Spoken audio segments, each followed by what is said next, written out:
ஆரம்பிக்கலாங்களா? Friends, tank வாங்கி ஒரு வாரம் ஆச்சு. அதை நான் இப்போ எப்படி க்ளீன் பண்ண போகிறேன்னு உங்ககிட்ட தெளிவாக காமிக்க போகிறேன். டேங்க் பார்க்குறக்கு நீட்டாக தான் இருந்துச்சு, ஆனால் கீழே நிறைய அழுக்கு சேர்ந்துருந்துச்சு. சரி, அதெல்லாம் ரிமூவ் பண்ணிடலாம் அப்படின்னு சொல்லிட்டு மேலே இருக்க டாப்பை கழட்டிட்டு உள்ளே ஒரு புத்தர் சிலை இருந்துச்சு.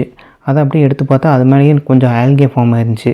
அதையும் அப்படியே நீட்டாக ரிமூவ் பண்ணிவிட்டு தொடச்சிட்டு அட்மாஸ்ஃபியருக்கு அப்படியே மேலே வச்சுட்டு உள்ளே ஒரு பானை இருந்துச்சு. அந்த பானையும் எடுத்துகிட்டு க்ளீன் பண்ணி வச்சுட்டேன். உள்ளே ஒருத்தனை க்ளீனிங் இன்சார்ஜாக போட்டால் அவன் சும்மா வேடிக்கை பார்த்துட்டு வேலையே செய்யலைங்க. சரி, அவனையும் க்ளீன் பண்ணி ஒரு ஓரமாக வச்சாச்சு. நெக்ஸ்ட்டு பம்பை வச்சு டேங்க்கில் இருக்க தண்ணியை கொஞ்சம் கம்மி பண்ணி அப்படியே அந்த மண்ணை கிளச்சி விட்டா அங்கேருந்து எவ்வளோ டஸ்ட்டு வருது பாருங்கள். அளவுக்கு இந்த மெத்தடை யூஸ் பண்ணியே வேஸ்ட்டெல்லாம் ரிமூவ் பண்ணிடலான்னு பார்த்தேன். ஆனால் வேஸ்ட் நிறையா இருந்துச்சுங்க. அடியில் நமக்கு தெரியல, நான் லேசாக கிளச்சி விட்டது பாருங்கள் எவ்வளோ வேஸ்ட் தங்கியிருக்குன்னு. நெக்ஸ்ட்டு ஃபில்டரில் இருக்க ஸ்பாஞ்சை ரிமூவ் பண்ணி அந்த ஸ்பாஞ்சை வச்சு ஃபிஷ் டேங்கை க்ளீன் பண்ண ஆரம்பிச்சிட்டேங்க. க்ளீன் பண்ண ஸ்டார்ட் பண்ணதும் தண்ணியோட கலர் கொஞ்சம் கொஞ்சமாக மாற ஆரம்பிச்சது. இல்லை, பம்பை வச்சு முடிஞ்ச அளவுக்கு வேஸ்ட்டெல்லாம் ரிமூவ் பண்ணிவிட்டு பழைய தண்ணியை கொஞ்சம் கம்மி பண்ணிவிட்டு புதுசாக கொஞ்சம் தண்ணியை டாப்அப் பண்ணிக்கலாம் அப்படிங்கிறது தான் என்னோடய பிளானாக இருந்துச்சு. டேங்கை நல்லா க்ளீன் பண்ணதுனால தண்ணியில் அழுக்கு நல்லா மிக்ஸ் ஆகிடுச்சிங்க. சரி, இதுக்கு மேலே ஃபுல்லாக க்ளீன் பண்ணுறது தான் நல்லாயிருக்கும் அப்படின்னு சொல்லிட்டு ஃபுல்லாக க்ளீன் பண்ண ஆரம்பிச்சிட்டேன். மீனெல்லாம் ஏற்கனவே பழைய தண்ணி பிடிச்சி வச்சுருந்தோம் இல்லைங்களா, அந்த தண்ணியிலேயே எடுத்து மாற்றி விட்டுட்டேன். டேங்க்கில் தண்ணியை ரொம்பவும் கம்மி பண்ணிடக்கூடாது. அப்படி நம்ம தண்ணியை கம்மி பண்ணிட்டோம்னா மீனெல்லாம் கொஞ்சம் ஸ்ட்ரெஸ் ஆயிரும். அதனால் டேங்க்கில் ஓரளவுக்கு தண்ணியை வச்சுட்டு மீனெல்லாம் கேர்ஃபுல்லாக பிடிச்சிட்டு ஷிஃப்ட் பண்ணிட்டேங்க.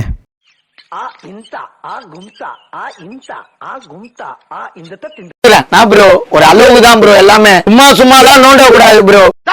நீங்க எங்க போறீங்க? ஆணியா புடுங்க வேணாம்.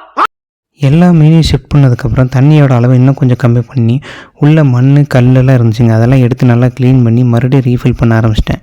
சாண்டு ஸ்டோனு எல்லாம் உள்ளே போட்டதுக்கப்புறம் பழைய தண்ணியை கொஞ்சம் அப்படியே ஃபில் பண்ண ஆரம்பிச்சுங்க.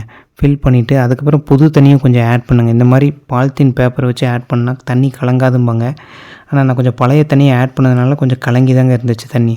அதுக்கப்புறம் புத்தர் சிலை, அப்புறம் உள்ளே இருக்கிற அந்த நம்ம க்ளீனிங் இன்சார்ஜ் எல்லாத்தையும் உள்ளே வச்சதுக்கப்புறம் ஃபிஷ்ஷை அப்படியே கொஞ்சம் கொஞ்சமாக ஒன்றா ரிலீஸ் பண்ணேங்க. ஃபிஷ்ஷை ஒன்றா ரிலீஸ் பண்ணுறதை பார்க்குறதுக்கே ரொம்ப அழகாக இருந்துச்சுங்க. அது அப்படியே அந்த டக்குன்னு அந்த உள்ள தண்ணிக்குள்ளே போகிறது பீட்டா பாருங்கள் எவ்வளோ அழகாக இருக்குன்னு. அந்த லைட்டோட வெளிச்சத்துக்கு ஃபிஷ்ஷஸ் எல்லாம் கொஞ்சம் நல்லா பிரைட்டாக தெரியுதுங்க. சரி, அப்படியே கொஞ்சம் ஃபுட்டை போட்டுட்டு அப்படியே மூடி வச்சிட்டேங்க. அப்படியே உங்களுக்கு பிடிச்சிருந்தால் லைக் பண்ணுங்கள், ஷேர் பண்ணுங்கள், கமெண்ட் பண்ணுங்கள், சப்ஸ்கிரைப் பண்ணுங்கள்.